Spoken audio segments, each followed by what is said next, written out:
أشرف الأنبياء والمرسلين وعلى آله وصحبه ومن تبعهم بإحسان إلى يوم الدين. أما بعد. Alhamdulillah, syukur kepada Allah Subhanahu wa taala. Takdir Allah yang sejak azali, Allah Taala berikan, Allah Taala jadikan kita bersama-sama sambung belajar ataupun ulang kaji ilmu tasawuf khasnya dan ilmu agama yang lain. Seperti biasa kita mulakan dengan selawat Ibrahimiyah, baca sama-sama. Allahumma salli ala Muhammad wa ala ali Muhammad kama sallaita ala Ibrahim wa ala ali Ibrahim wa barik ala Muhammad wa ala ali Muhammad kama barakta ala Ibrahim wa ala ali Ibrahim fil alamin innaka Hamidum Majid. Alhamdulillah. Tuan Pengerusi Masjid Nurul Hidayah Bandar Besi Alam, yang dihormati Tuan Timbalan Pengerusi Masjid, yang dikasihi Tuan Imam, Tuan Pimpinan, muslimin muslimat yang dirahmati Allah Subhanahu wa taala. Baik, jadi minggu ini saya cadang untuk tangguhkan sebentar pembacaan kitab Hidayatus Salikin. Saya nak bacakan sedikit daripada kitab Sabilul Muhtadin. Kitab Sabilul Muhtadin, maaf tulisannya dah hilang, desain dengan kitab lain hilang. Kitab Sabilul Muhtadin Litafaqquh fi Amriddin bagi Syekh Muhammad Arsyad Al-Banjari, ulama Banjarmasin. Kitab Melayu, tulisan Jawi. Walaupun tulisan Jawi, tetapi dia adalah ambilan daripada dua kitab Arab yang besar, iaitu kitab Tuhfah dan kitab Nihayah. Kitab Tuhfah bagi Syekh Ibn Hajar dan kitab Nihayah bagi Imam Romli. Ini dua kitab besar dalam mazhab Syafi'i. Kalau tuan-tuan ataupun saudara mara ataupun jiran-jiran atau kawan-kawan yang ada belajar di pondok atau madrasah ataupun kalau di luar Indonesia pesantren, kenallah kitab Tuhfah Nihayah. Kitab Tuhfah dan Nihayah memang antara dua kitab besar, kitab rujukan dalam mazhab Syafi'i. Jadi kitab ini Sabilul Muhtadin ambilan daripada dua kitab tersebut. Dan dalam alam Melayu ini merupakan kitab paling besar, bukan saiznya besar A4 je ni, maknanya dari segi perbahasannya, perinciannya dalam satu-satu bab. Cuma pengarang kitabnya Syekh Muhammad Arsyad Al-Banjari. Beliau belajar di Mekah 20 tahun. Kemudian ada satu masa gurunya sendiri di Mekah minta supaya dia balik ke tanah air. Dia tu nak belajar lagi, tapi guru ni kata, awak balik ke tanah air awak, sampaikan dululah apa yang belajar, nanti ada umur panjang, ada rezeki, sambung lagi belajar lagi. Jadi dia pun taatlah gurunya, maka balik. Segala belanjaan dia belajar tu kalau tak silap ditanggung oleh raja atau sultan masa itulah, Raja Banjarmasin, Sultan Banjarmasin. Lalu dia sampai di tanah air, dia belajar tu bahasa Arab lah. Sultannya minta menulis sebuah kitab Melayu. Sebab alam Melayu ni bukan semuanya yang pandai bahasa Arab macam saya kan. Jadi dibuatkan kitab Melayu, tapi tulisan Jawi lah. Maka terhasillah kitab ini. Namun bila sampai pada bab habis bab ibadat, pada bab haji, umrah, lepas tu korban, masuk bab sembelihan, masuk bab makanan, maka telah sampai seruan ilahi. Dia telah wafat, tak sempat nak sambung bab muamalat, nakahat, jinayat, faraid. Kitabnya bab ibadat sahaja. Baik. Jadi saya nak bacakan ni ada dua juzuk. Juzuk yang pertama, ke surat 212. Ini kita dah belajar dah, cuma ulang kaji lah, iaitu bab kunut. Selain kita kalau isu semasa ni bukan isu semasa, dah lama dah isu ni kan. maksudnya isu Palestin ni kan dah lama, daripada saya kecil dah ada dah. Maknanya penyiksaan terhadap rakyat Palestin ni oleh Zionis Israel, ya. Jadi inisiatif oleh Jabatan Agama Johor dan mungkin negeri-negeri lain untuk membacakan kunut pada sembahyang-sembahyang selain sembahyang subuh juga. Jadi daripada kitab ini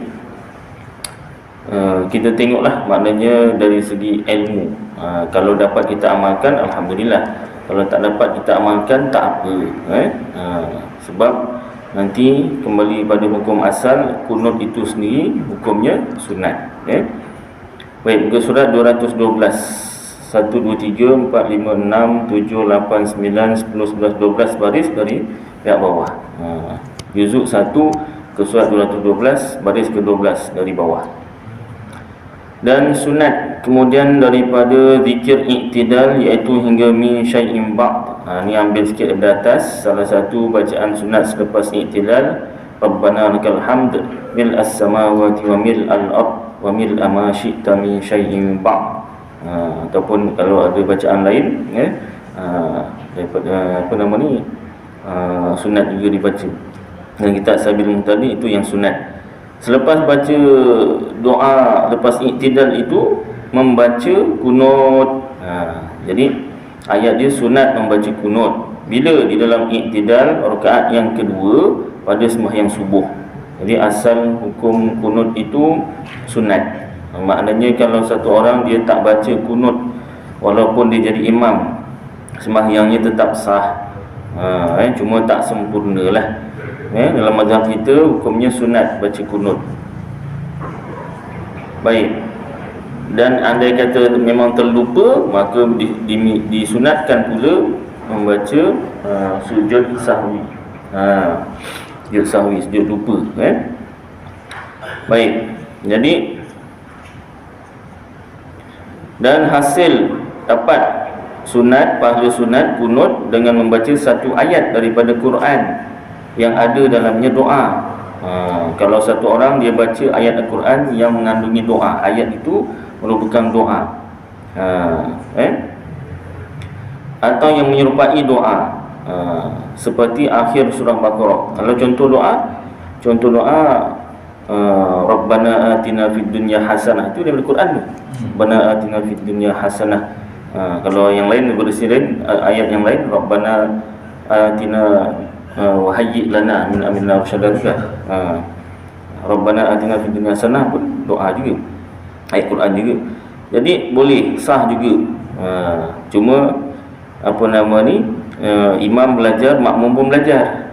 Dengan imam aja belajar, makmum tak belajar, kan nanti imamnya Rabbana atina, imam kita ni belum siap sembahyang dah Rabbana atina. Ni biasa Rabbana atina tu lepas sembahyang.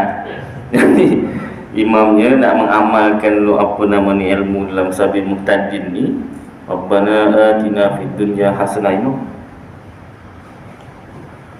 jelah ikut dia. Kalau macam tu macam mana Ustaz? Ini batal semua gini-gini, gerakan kan. Itu contoh lah. Bukan tempat sini, tempat lain ni, planet Marikh ni. Bukan jemaah sini, tak. Baik, jadi imam belajar, makmum pun belajar, barulah kenalah, tak kelang kabut jadinya. Baik. Atau menyerupai doa seperti akhir surah Al-Baqarah. Lillahi ma fis sama' tu kan, amana rasul la yukallifullahu nafsan illa wus'aha. Rabbana la tu'akhidna tu. Itu yang doa tu. Jika dikonsotnya akan dia kunut, tapi niat baca kunut lah. Tiada qiraatul Quran, bukan niat membaca Quran. Dia tu ayat Quran, tapi niat kita nak baca kunut. Kerana makruh membaca Quran pada lain daripada qiyam. Sebab baca Quran selain daripada berdiri tu, lepas Fatihah tu, makruh baca selain waktu tu. Yang sunat dibaca Quran selepas Fatihah itu sahaja. Dan hasil pula kunut itu, dapat pahala kunut, dia tak sebut sah. Pasal apa? Benda ni bukan rukun. Tu dia kata hasil dapatlah pahala. Kunut itu dengan doa yang semata-mata. Dia doa semata, bukan ayat Quran, dia memang doa semata-mata. Dan jika ada doa itu tiada maksud sekalipun, doa itu pun bukan daripada hadis. Quran bukan, hadis pun bukan. Maksud tu yang ada kesan, makna ada hadis. Boleh jika takluk ia dengan pekerjaan akhirat, syarat berkaitan akhirat. Doanya berkaitan akhirat. Ya Allah, masukkan dalam syurga. Apa bahasa Arab lah tapi. Yang bahasa Melayu tak boleh, selain bahasa Arab tak boleh. Batal semayang. Dah dikira berkata-kata semayang. Baik, jadi kalau apa nama ni bahasa Arabnya, Allahumma inna nas'alukal jannah, contoh kan. Akhirat jua, maka hanyalah, atau serta pekerjaan dunia. Tapi nak doa pekerjaan dunia boleh juga, tapi kena berserta. Serta pekerjaan dunia, akhirat dan dunia, boleh. Kena, orang Jawa kata perbarengan, dua-dua kena ada. Tak boleh dunia saja, akhirat saja boleh. Kalau nak dunia, kena dunia dan akhirat. Tetapi kunut yang afdal, itu yang paling kurang. Ini cerita kunut paling kurang. Iaitu yang warid, yang paling afdal kunut yang warid, yang ada hadis daripada Nabi SAW, iaitu Allahumma hdini fi man hadait, wa afini fi man afait, wa tawallani fi man tawallait. Tu ada nun mati bertemutar, ikhfa, dengung sikit. Wa barik li fi ma a'tait, wa qini syarra ma qadait, fa innaka taqdi wa la yuqda 'alaik, wa innahu la yadhillu man walait, wa la ya'izzu man 'adait, tabarakta rabbana wa ta'alait, falakal hamdu 'ala ma qadait, astaghfiruka wa atubu ilaik. Inilah lafaz kunut yang warid, ada hadis daripada Nabi SAW pada riwayat Baihaqi. Dan sunat bagi imam membawa kunut dengan lafaz jamak. Kalau Allahumma hdini itu untuk diri sendiri, sunat dibaca untuk jamak sebagai imam. Seperti dibacanya Allahumma hdina fi man hadait, wa afina fi man afait. Ni itu bukan hingga akhirnya sampailah habis. Kalau apa nama ni, yang ni lah, ada ni tu. Kalau yang ada astaghfiruka, nastaghfiruka, wa atubu ilaik, wa natubu ilaik. Baik. Kerana sah hadis pada menegahkan imam daripada menentukan dirinya dengan doa. Makruh. Menegahkan, tegah apa? Tegah makruh. Seperti dibacanya dengan lafaz ifrad, baca untuk diri sendiri, maka iaitu makruh. Makruh lah, tegahnya itu tak sampai haram. Andai kata sembahyang berdua, kalau imam, aku tak pandai yang Allahumma hdina, tak apa, boleh Allahumma hdini. Yang nyuruh tu pandai pula. Dia tak nak depan. Boleh Allahumma hdini, tak apa, makruh je, tak haram. Boleh. Dia nyuruh orang, dia tahu dia ke depan. Makruh saja.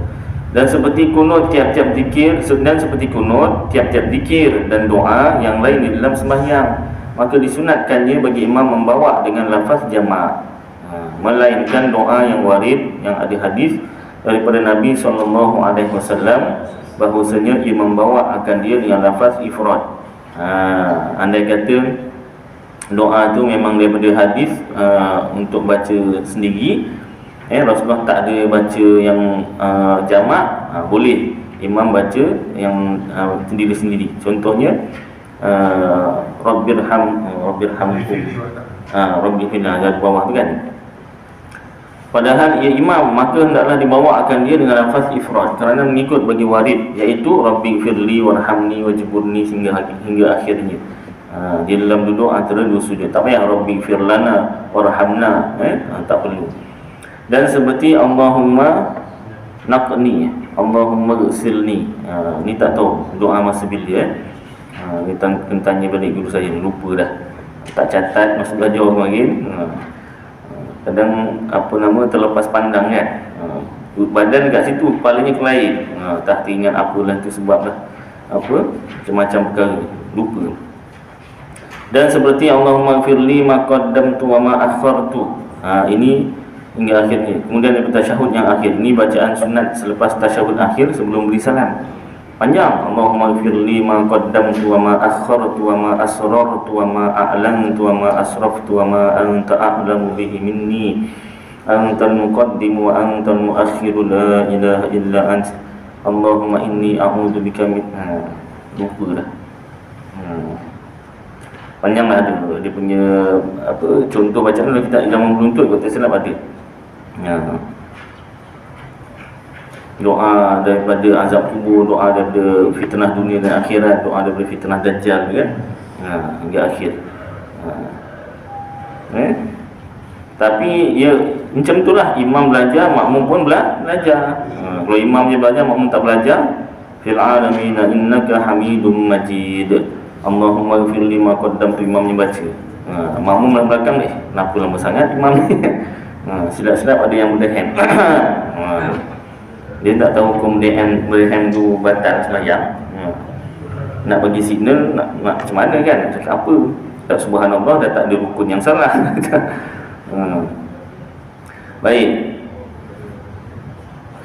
Jadi yang itu memang baca Allahumma ighfirli lah, tak perlu Allahumma ighfir lana. Adapun tegah Nabi akan imam daripada menentukan dirinya dengan doa, maka tempatnya itu pada doa yang tiada maksur, tiada hadis daripada Nabi SAW. Inilah hasil yang dirajahkan atau dirojihkan oleh Syekh Ibn Hajar. Pendapat Syekh Ibn Hajar di dalam Tuhfah, kitab Tuhfah, kitab Arab. Katanya sekira-kira dibawa imam akan doa yang tiada maksur, tiada hadis, dimakruhkan baginya membawa dengan lafaz ifrad sendiri. Dan inilah tempat yang menanggungkan tegah yang tersebut itu. Dan sekira-kira dibawanya akan doa yang maksur daripada Nabi SAW, tidaklah diikutnya lafaz yang maksur itu, ikutlah hadis itu. Kata Syekh Ibn Hajar dalam Tuhfah, hasilnya dan sunat dapat pahala sunat kunut tu bagi yang sembahyang seorang dan bagi yang imam yang redha makmumnya dengan panjang, bahawa dibacanya kemudian daripada kunut yang warid itu kunut Sayyiduna Umar. Kalau redha makmumnya, makmumnya tak redha, ngentak-ngentak kaki tak boleh. Boleh. Redha tu nombor dua. Yang pertama tahu. Imam tahu, makmum tahu. Redha tu dah cerita nombor dua kan. Kiranya imam tahu, makmum tahu, redha tak redha pula. Ini tahu pun tidak, macam mana? Jadi apa nama? Sebab arahan kena lah ikut kan. Makmum tak boleh lah. Tunjuk ni. Kena terima lah. Kena bersiap sedia. Alah, bukanlah panjang sangat. Lebih panjang perhimpunan lah ucapan pengetua besar sekolah dulu. Kalau Jumaat saya tidak panjang pula. Ya? Kalau surat saya tidak panjang. Kan? Boleh pula. Subuh Jumaat tu kan. Boleh. Tak lebih panjang pun, kurang sikit. Cuma panjang sikit daripada biasa, tu je. Ukur dengan surah Sajdah tu pendek lagi, ya. Apa dia ditambah kunut Sayyidina Umar, iaitu Allahumma inna nasta'inuka wa nastaghfiruka wa nastahdika wa nu'minu bika wa natawakkalu 'alaika wa nuthni 'alaikal khaira kullah nashkuruka wa la nakfuruka wa nakhlaqu wa natruku man yafjuruka Allahumma iyyaka na'budu wa laka nusalli wa nasjud wa ilaika nas'a wa nahfid narju rahmataka wa nakhsha 'adzabaka inna 'adzabakal jidda bil kuffari mulhiqa. Ini namanya kunut Sayyidina Umar. Telah meriwayatkan akan dia Baihaqi dengan seumpama yang demikian itu daripada fi'il perbuatan Sayyiduna Umar radhiyallahu anhu. Maka apabila dihimpunkan antara dua kunut itu, kalau nak baca dua-dua, maka sunat mendahulukan yang pertama. Kena dulukan kunut yang pertama lah. Kenapa? Kerana sabit ia daripada Nabi SAW. Sebab itu dipanggil kunut Nabi. Dan jika dikehendaki membawa dengan salah sesuatu daripada keduanya, kalau nak baca satu saja, maka hendaklah dibawanya kunut yang pertama. Yang afdal, yang pertamalah kunut Nabi. Kenapa? Kerana illah yang tersebut itu. Samalah illah kerana atau sebab. Kerana sebab itu adalah kunut Nabi. Dan sunat kemudian kalau nak baca Sayyidina Umar punya saja, taklah haram, boleh. Ni cerita afdal. Sekurang-kurangnya maklumat sampai kepada kita lah. Dan sunat kemudian daripada kunut itu mengucap selawat. Maknanya andai kata ada yang buat dia baca kunut Nabi saja tak baca kunut Sayyidina Umar, itu dia buat yang afdal. Baik, dan sunat kemudian daripada kunut itu mengucap selawat dan salam atas Nabi dan keluarganya dan sahabatnya seperti diucap Allahumma salli ala Muhammad wa ala alihi wa sahbihi wa barik wa sallim. Itu contohlah. Biasa kita baca wa sallallahu ala sayyidina Muhammad wa ala alihi wa sahbihi wa sallam. Setengah ada yang tambah wa sallallahu ala sayyidina Muhammad an-nabiyil ummi, kan? Muhammadin nabiyil ummi wa ala alihi wa sahbihi wa sallam. Dan sunat pada sekalian kunut dan pada selawat dan salam kemudiannya mengangkatkan kedua tangan seperti sekalian doa yang lain, kerana mengikut bagi fi'il perbuatan Nabi SAW. Telah meriwayatkan akan dia Hakim bersalahan dengan doa iftitah dan doa kemudian daripada tasyahud, maka tiada disunatkan pada keduanya. Doa iftitah jangan angkat tangan. Tapi kan tak haram Ustaz? Ya tak haram, tapi tak disuruh. Awak ni benda yang tak disuruh buat. Yang disuruh tak nak buat. Contoh tak ada pun, saya buat contoh je. Jaranglah kalau kita orang angkat tangan. Biasanya yang tak angkat tangan yang masa doa pun ada. Yang disunatkan angkat tangan doa tak angkat, itu ada. Yang doa kita ni angkat tangan tak adalah. Baik, maka tiada disunatkan pada keduanya mengangkatkan kedua tangan. Kenapa? Kerana bahawasanya tangan ada baginya wazifah, ada perkara lain lah, kerjaan lain dalam doa iftitah dan doa tasyahud. Masa iftitah disunatkan tangan tu bawah dada atas pusat. Masa tasyahud tangan tu dekat lutut.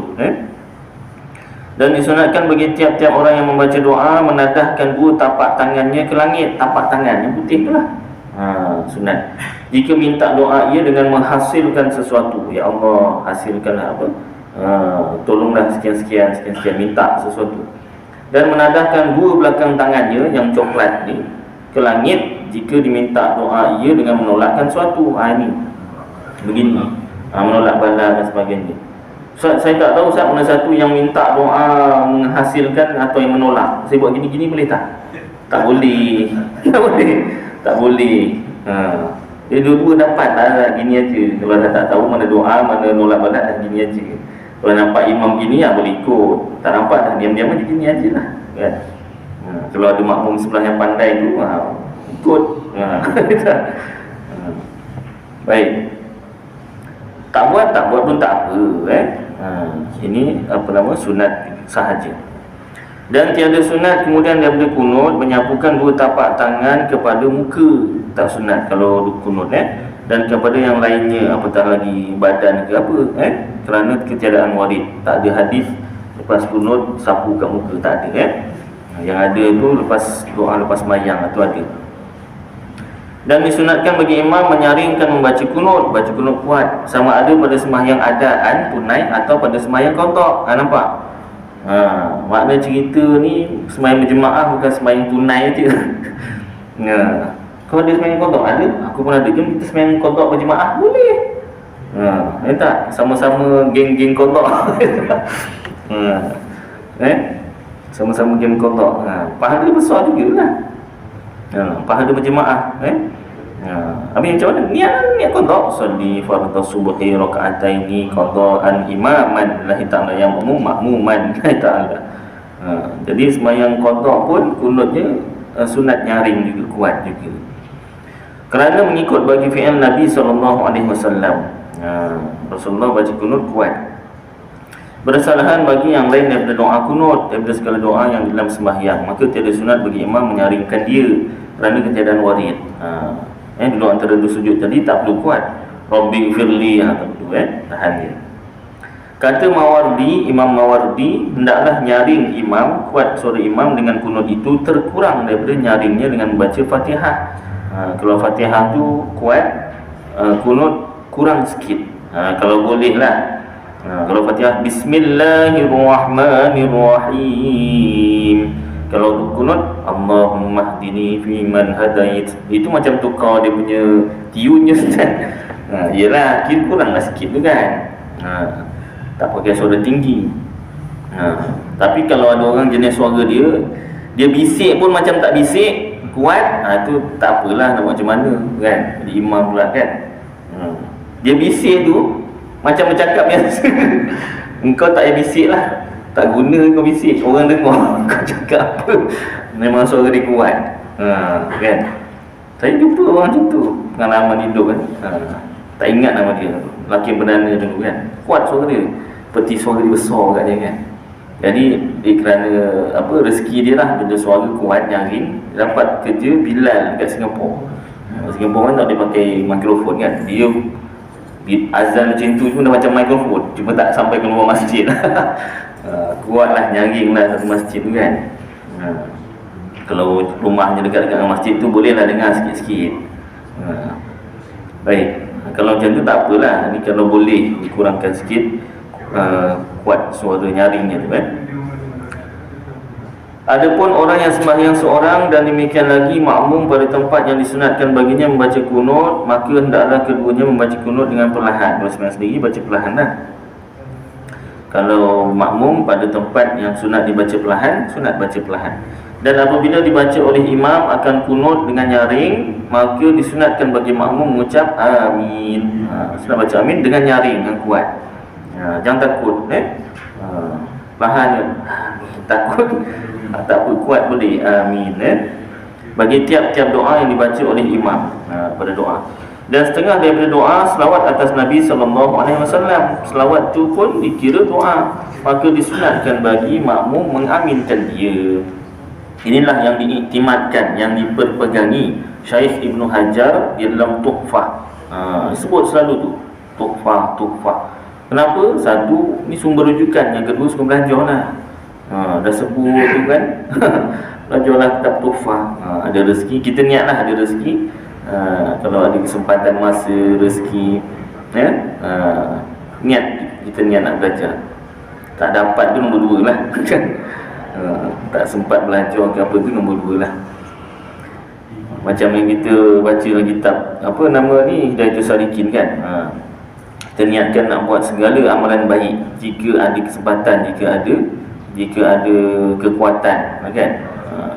Ada kekuatan dah tak buat, itu nombor 2, cerita nombor 2. Niat tu yang penting, niat dulu. Kata setengah ulama, apabila dibaca oleh imam akan selawat atas Nabi, maka tiada sunat bagi makmum mengaminkan dia. Ada setengah ulama kata tak sunat mengaminkan selawat, hanya hendaklah ia menyengutui, ikut imamnya pada membaca selawat atas Nabi SAW. Dan apabila dibaca oleh imam akan sana puji-pujian, iaitu daripada fa'innaka taqdi. Mula daripada fa'innaka taqdi, dia sampai mana tu?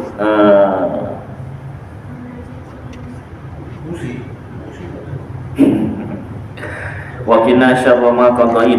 Sampai waqina syarra ma qadait.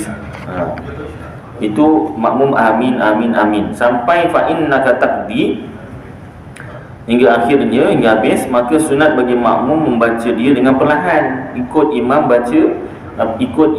membaca kunut tersebut, makmumnya baca perlahan, atau diam ia, ataupun makmum tu diam padahal mendengar bagi bacaan imamnya. Macam mana nak dengar? Maknanya imam kena baca kuat dekat situ Ini pun sejak saya kecil kan, sampailah jumpa ilmu fa'innaka taqdi baca kuat ni kan. Mula-mula nak mengamalkan tu macam takut juga, kekok lah kan. Pasal apa? Memang sejak kecil dia ajar fa'innaka taqdi tu perlahan. Bukan dia ajar, maknanya dibuat perlahan. Kita nak mulakan fa'innaka taqdi kuat tu macam-macam persoalan tu kan. Tapi bila daripada kitab, kita yakinlah kan. Kalau dia petikaikan, baik saya nak tanya fa'innaka taqdi baca perlahan tu daripada kitab mana? Bukan nak gaduh, tidaklah bukan.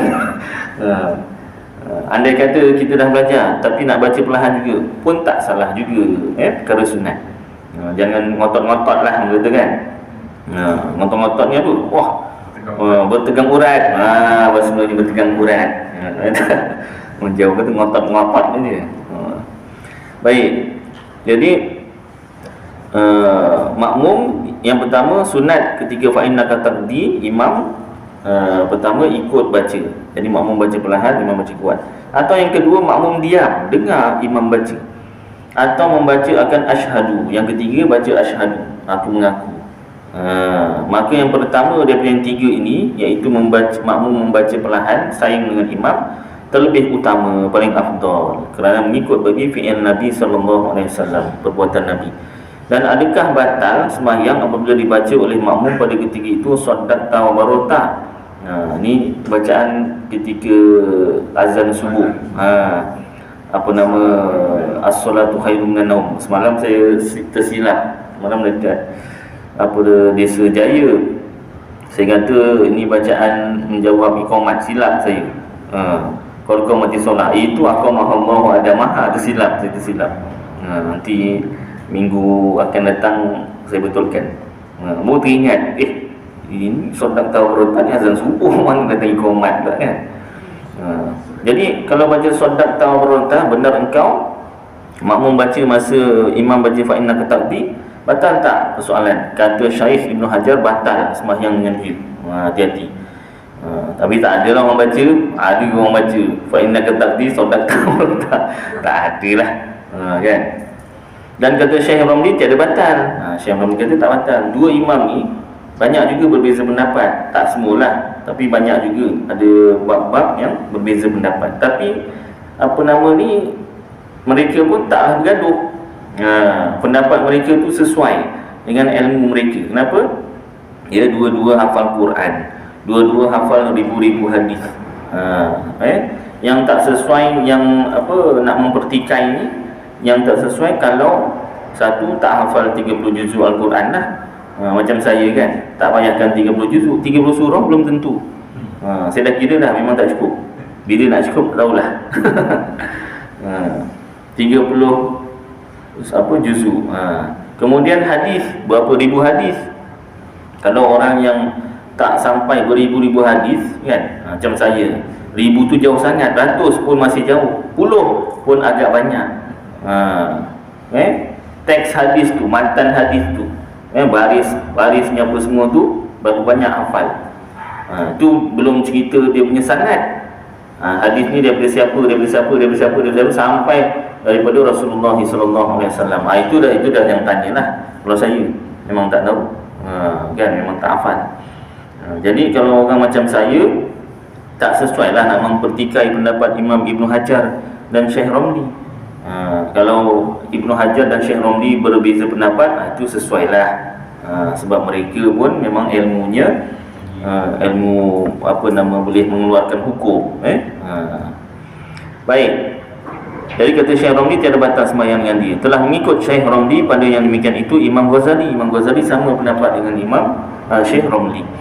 Dan adalah dalil keduanya tersebut pada tempatnya. Nak tahu dalilnya, tengok kitab mereka. Pandai Syekh Marsyad, ya tak? Nak tarik orang belajar kan?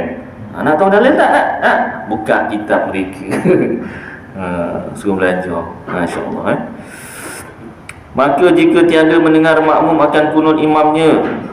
Kenapa? Kerana dibaca imam akan dia dengan perlahan. Atau kerana jauh ia daripada imam. Ramai kan? Jauh. Pakai speaker pun tak dengar, contohlah. Atau kerana tuli telinganya makmumnya yang pekak. Atau mendengar ia akan suara yang tidak faham. Dengar tapi tak faham butirannya. Tak jelas betul lah. Ia akan dia. Maka hendaklah ia membaca kunut dengan perlahan. Sunatlah baca fa innaka taqdi itu perlahan. Seperti sekalian zikir. Bukan fa innaka taqdi dia seluruh kunut tu. Seperti sekalian zikir dan doa yang tiada mendengar akan dia. Syahdan disunatkan pula membaca kunut yang tersebut itu pada iktidal rakaat yang akhir maksudnya.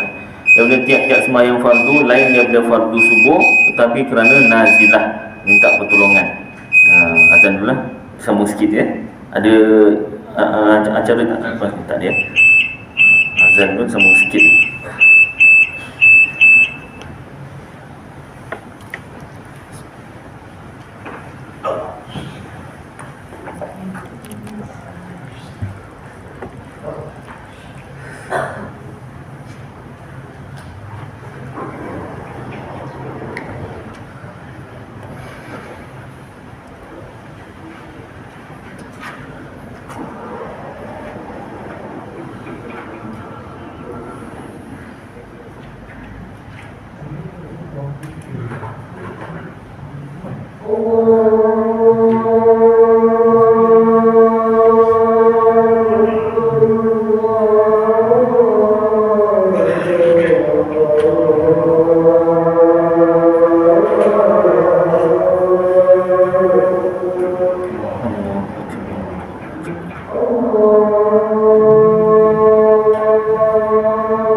سيدنا محمد المرسل واشرف الدرجات العالية وبارك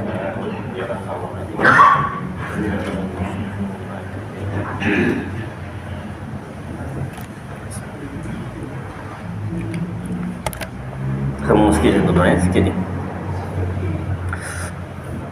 Syahdan disunatkan pula membaca kunut yang tersebut itu, kunut Nabi atau kunut Sayyidina Umar pada i'tidal rakaat yang akhirnya daripada tiap-tiap sembahyang fardu lain daripada fardu subuh.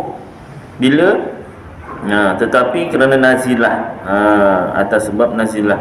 Kenapa nazilah tu apa? Artinya kerana kedatangan suatu bala. Sama ada minta pertolongan lah nazilah tu.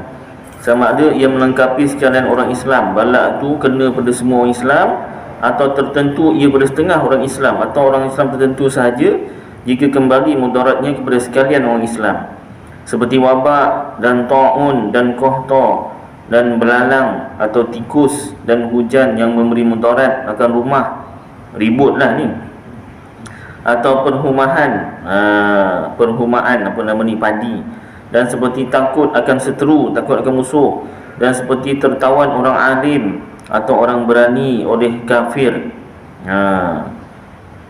Orang alim atau orang yang berani dalam Islam kena tawan.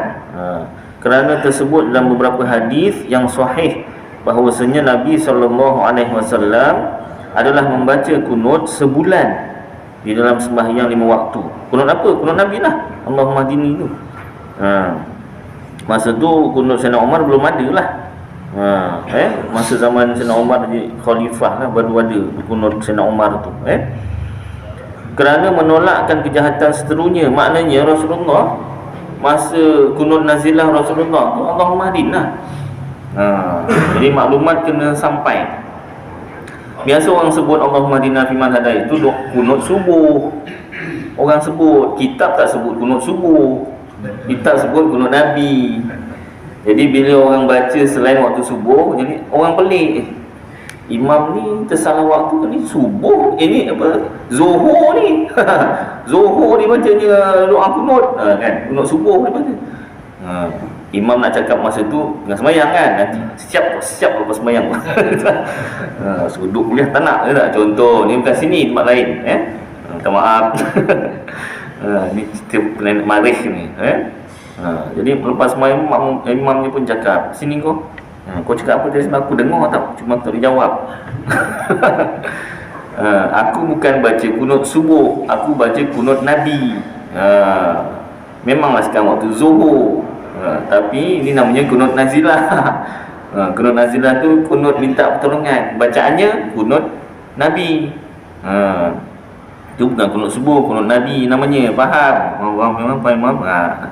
Kalau jangan cakap belakang, cakap depan. Contohlah ni buat cerita lah. Kisah benar tak ada. Baik. Jadi sebulan Rasulullah baca. Tadi kalau sebulan maknanya subuh pun Allahumma hdina fiman hadait, zuhur pun sama, asar pun sama, maghrib pun sama, isyak pun sama. Itu asal lah yang Rasulullah buat, Kenapa? Kerana menolakkan kejahatan seterunya, musuhnya daripada sekalian orang Islam. Dia kejahatan musuh terhadap orang Islam lah. Dan dikiaskan atas takut akan seteru itu barang yang lainnya. Kiaskah balak-balak yang lain lah. Dan sunat pula membaca kunut nazilah itu dengan nyaring kuat. Jadi yang namanya kunut nazilah ni tak semestinya kunut Sayyidina Umar. Orang pula dah sebut Allahumma inna nasta'inuka tu kunut nazilah. Itu kunut Sayyidina Umar. Saya pun bila guru saya buka kitab ni baru tahu. Saya pun tak, bukannya daripada kecil dah tahu, tak juga. Baru juga tahu kan. Jadi nama-nama ini istilah lah, dari segi istilah. Sekurang-kurangnya kita tahulah. Kunut nazilah tu kunut yang dibaca selain sembahyang subuh. Bacaan kunutnya apa? Kunut Nabi dan kunut Sayyidina Umar. Kalau nak baca dua-dua, baca kunut Nabi dulu, kemudian baru baca kunut Sayyidina Umar. Kalau nak baca salah satu afdal doa kunut Nabi. Tapi nak baca kunut Sayyidina Umar saja, tunggal satu saja pun boleh. Ini cerita afdal lah. baca satu je pun makmumnya dah ngelatat, lagi baca dua-dua. Tapi kalau imam dan makmum sepakat reda boleh. Baik, ngomong sikit lagi. Dan dikiaskan. Dan sunat pula membaca kunut nazilah itu dengan nyaring kuat. Dan jikalau pada sembahyang sirriyah sekalipun, sembahyang perlahan, baca perlahan, iaitu zuhur dan asar. Adapun kunut sembahyang fardu, jadi semalam Isyak saya jadi imam. Jadi imam sana tolaklah jadi imam. Saya pesan awal lah masa kuliah tu, saya baca ni juga kitab yang sama. Habis ni agak ni Ustaz Adil nak sembahyang Isyak ni baca doa kunut Nabi ke tak? Mungkin, jadi bersedia je lah. Memang betul pun saya baca.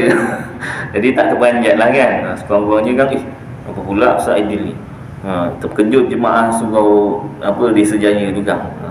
Apa pula doa kunut subuh dibacanya sembahyang Isyak. Jadi sebelum sembahyang Isyak tu dah diterangkan itu kunut Nabi, bukan kunut subuh.